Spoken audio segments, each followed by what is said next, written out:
पिछले दिन हमने रदरफोर्ड का परमाणु मॉडल तथा उनके दोष पढ़े हुए थे। आज हम पढ़ते हैं बोहर का परमाणु मॉडल।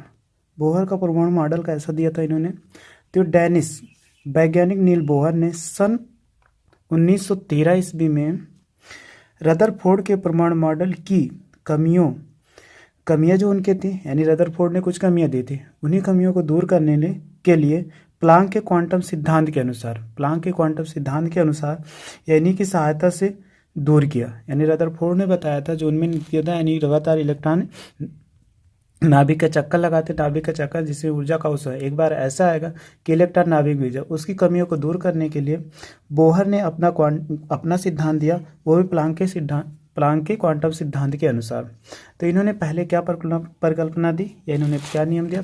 पहला नियम है कि परमाणु में इलेक्ट्रॉन वित्तीय कक्षाओं में परिक्रमण करते हैं। यानी सभी ने बताया था कि परमाणु में इलेक्ट्रॉन वित्तीय कक्षाओं में परिक्रमण करते हैं, ये भी इन्होंने कहा, या चक्कर लगाते हैं। तो इन्होंने कहा चक्कर लगाते हैं, परिक्रमण, दोनों बात एक ही होती है। और फिर पहला नियम दिया, पहला नियम हो गया। दूसरा नियम दिया, इलेक्ट्रॉन नाभिक के चारों ओर केवल निश्चित ऊर्जा का बिना उत्सर्जन किए हुए घूमते रहते हैं। यानी इलेक्ट्रॉन जो होते हैं नाभिक के चारों ओर वित्तीय कक्षाओं में परिक्रमण करते हैं, परंतु ऊर्जा का उत्सर्जन नहीं करते हैं। यानी जो भी इलेक्ट्रॉन होते हैं नाभिक के चारों ओर वित्तीय कक्षाओं में परिक्रमा करते हैं, लेकिन ऊर्जा का उत्सर्जन नहीं करते और घूमते रहते हैं। तीसरा नियम इन्होंने दिया कि इलेक्ट्रॉन केवल उन्हीं कक्षाओं में घूमते हैं जिनका कोणीय संवेग h/2π स्मॉल h रहेगा, स्मॉल h/2π का पूर्ण गुणित होता है जहां इन कक्षाओं की स्थायी कक्षा कहते हैं। यानी इलेक्ट्रॉन उन्हीं कक्षाओं में परिक्रमण करते हैं जिनका कोणीय संवेग h/2π का पूर्ण गुणित होगा। तो n पाई यानी ये हो जाएगा h/2π, जहां h क्या होता है, प्लांक नियतांक होता है। तो इसी के आधार पर इन्होंने बताया था सभी इलेक्ट्रॉन अपनी अपनी कक्षाओं में घूमते हैं जिसका कोणीय संवेग h/2π के पूर्ण गुणित होता है। और चौथा नियम दिया था इन्होंने, इलेक्ट्रॉन अपनी कक्षा को तभी बदलता है जब वह दो कक्षाओं के ऊर्जा अंतर के बराबर ऊर्जा ग्रहण कर लेता है। यानी इलेक्ट्रॉन अपनी ऊर्जा स्तर तभी छोड़ता है, जैसे किसी ऊर्जा स्तर में परिक्रमण कर रहा है या किसी कक्षा में परिक्रमण कर रहा है, तभी वो दूसरी कक्षा में परिक्रमण कर, जब उसका अंतर क्या होता है कि ग्रहण कर लेता है। यानी इसमें यहाँ से देखा जाए तो इस ऊर्जा का अंतर ग्रहण कर लेगा तब इसमें जाएगा, इसमें से यहाँ आएगा, तो ग्रहण करता है, यह ऊर्जा उत्सर्जित करता है। अब इसमें देखो ऊर्जा स्तर हो गया, ये ऊर्जा स्तर एनर्जी है, एनर्जी का, यानी कोई प्लस इलेक्ट्रॉन, ऐसे इलेक्ट्रॉन सब अपना इधर चक्कर लगा रहे हैं, तो इनके ऊर्जाओं का अंतर E2 - E1 बराबर ही, यानी डेल्टा ई है, डेल्टा ई बराबर उच्चतम ऊर्जा निम्नतम। तो इलेक्ट्रॉन तभी यानी ऊर्जा का अपनी कक्षाओं को तभी छोड़ेंगे जब इनके ऊर्जाओं का अंतर क्या हो जाए, समान हो जाए, तब तक ये परिक्रमण करते रहेंगे। अब अगला, बोहर मॉडल के दोष क्या क्या थे। बोहर का परमाणु मॉडल के दोष, बोहर के परमाणु मॉडल के द्वारा बहु इलेक्ट्रॉन युक्त परमाणु या आयनों के स्पेक्ट्रम की व्याख्या नहीं हो सकती थी।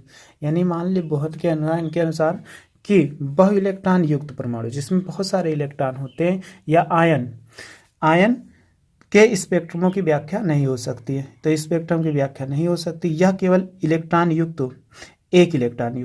एक इलेक्ट्रॉन युक्त परमाणुओं के स्पेक्ट्रम की व्याख्या करता है। यानी जिसमें बहुत सारे इलेक्ट्रॉन होंगे उसकी व्याख्या इस नियम के द्वारा नहीं किया जा सकता है। जिसमें केवल एक इलेक्ट्रॉन होंगे उसी के द्वारा बोहर के परमाणु मॉडल की व्याख्या की जा सकती है। और अगला है, इन्होंने दोष क्या था इनमें, बोहर का परमाणु मॉडल स्पेक्ट्रम में, यानी बोहर का परमाणु मॉडल रहा स्पेक्ट्रम प्राप्त रेखाओं के सूक्ष्म संरचना के असफल रहा। यानी जो स्पेक्ट्रम प्राप्त होता है उसके सूक्ष्म सरल रेखाओं की जो व्याख्या संरचना में असफल रहा। तीसरी इनकी कमी क्या थी, यदि स्पेक्ट्रम में प्राप्त रेखाओं की चुंबकीय क्षेत्र में रखा जाए ये रेखाएं टूट जाती है जिससे जेमान प्रभाव करते हैं। यानी अगर इन रेखाओं को, स्पेक्ट्रम रेखाओं को चुंबकीय क्षेत्र में रख दिया जाए तो ये रेखाएं क्या होती, टूट जाती, जिसे जेमान प्रभाव कहते हैं। ये इनकी कमियां थी, सतत होती हैं, तो इनकी रेखाएं क्या, बोहर का परमाणु मॉडल जेमान प्रभाव की व्याख्या नहीं कर पाया। यानी बोहर का जो परमाणु मॉडल था वो व्याख्या नहीं कर पाया। अब इसके बाद अगला देखिए, कोष और उपकोष। कोषों को मुख्य यानी कोष और उपकोष क्या होते हैं? कोषों को मुख्य ऊर्जा स्तर कहते हैं, यानी जो कोष होते हैं किसी भी परमाणु में तो उसको कहते हैं मुख्य ऊर्जा स्तर कहते हैं। इनका निर्माण उपकोषों के मिलने से होता है, यानी कोषों का निर्माण जो होता है वो उपकोषों के मिलने से होता है। जैसे कोषों को KLMN आदि अक्षरों द्वारा प्रदर्शित किया जाता है, यानी इनके द्वारा प्रदर्शित किया जाता है। उपकोषों का निर्माण जो होता है, उपकोषों का निर्माण ऑर्बिटलों से होता है, यानी ऑर्बिटल जो होते हैं ऑर्बिटलों से होता है। उपकोषों को आदि अक्षरों को द्वारा प्रदर्शित यानी SPDF, यानी उपकोष जो होता है SPDF से प्रदर्शित किया जाता है। अब प्रत्येक उपकोष में इलेक्ट्रॉनों की संख्या निश्चित, यानी कोई भी उपकोष होगा उसमें प्रत्येक उपकोष में इलेक्ट्रॉनों की संख्या निश्चित होगी। यानी कहता है इसमें कोषों के मुख्य ऊर्जा स्तर होते हैं और इनका निर्माण जो होता है उपकोषों से होता है।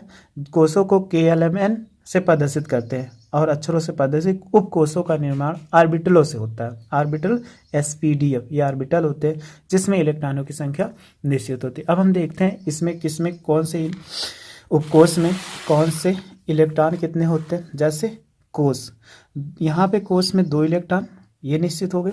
उपकोष S है, इसमें क्या होते हैं 2 इलेक्ट्रॉन होते हैं। फिर L 8 हो गया कोष, इसमें भी SP हो गया, SP उपकोष बन जाएगा, यानी इसमें जब निकालेंगे 8 इलेक्ट्रॉन होंगे तो वहाँ पे SP उपकोष बनेंगे। फिर M आएगा तो 18, इसमें जो बनेंगे SPDF उपकोष बनेंगे। अगर 32 का निकालेंगे तो SPDF ये बन जाएगी, यानी इसमें सब जितने उपकोष होंगे ये बन जाएंगे। तो S में कहता है अधिकतम 2 है, 2 से ज़्यादा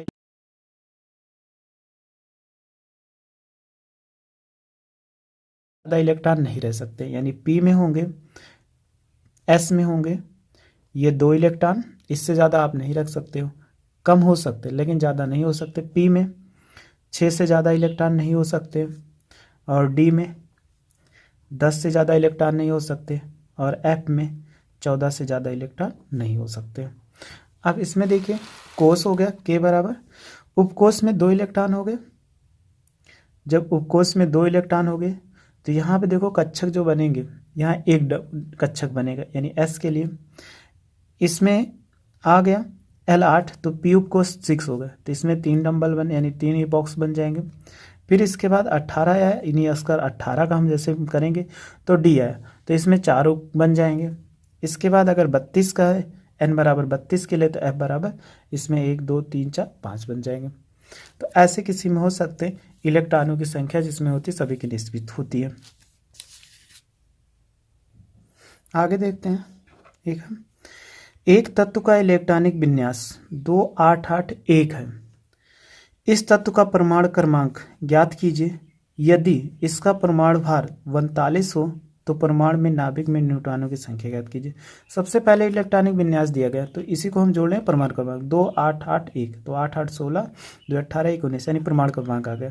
तो परमाणु क्रमांक बराबर पढ़े थे P बराबर Z बराबर, यानी प्रोटॉनों की संख्या इलेक्ट्रॉनों की संख्या बराबर परमाणु क्रमांक। तो जितने प्रोटॉन उतने यहाँ पे इलेक्ट्रॉन हो जाए, प्रोटॉनों की संख्या इलेक्ट्रॉनों की संख्या। अब परमाणु भार बराबर हमने A बराबर पढ़ा था P + N, तो यहाँ 39 हो जाए, A बराबर 39 दिया, P बराबर निकाले, इसको इधर लाएंगे तो घटाएंगे, न्यूट्रॉनों की संख्या कितनी आ जाएगी 20। यानी किसी प्रकार अगर कोई न्यूमेरिकल दिया गया हो तो हम इसके न्यूट्रॉनों की संख्या इस प्रकार ज्ञात कर सकते हैं। अगला देखिए एक न्यूमेरिकल और है। एक तत्व समस्थानिक है, समस्थानिक आपको बताए थे जिसमें परमाणु क्रमांक समान हो।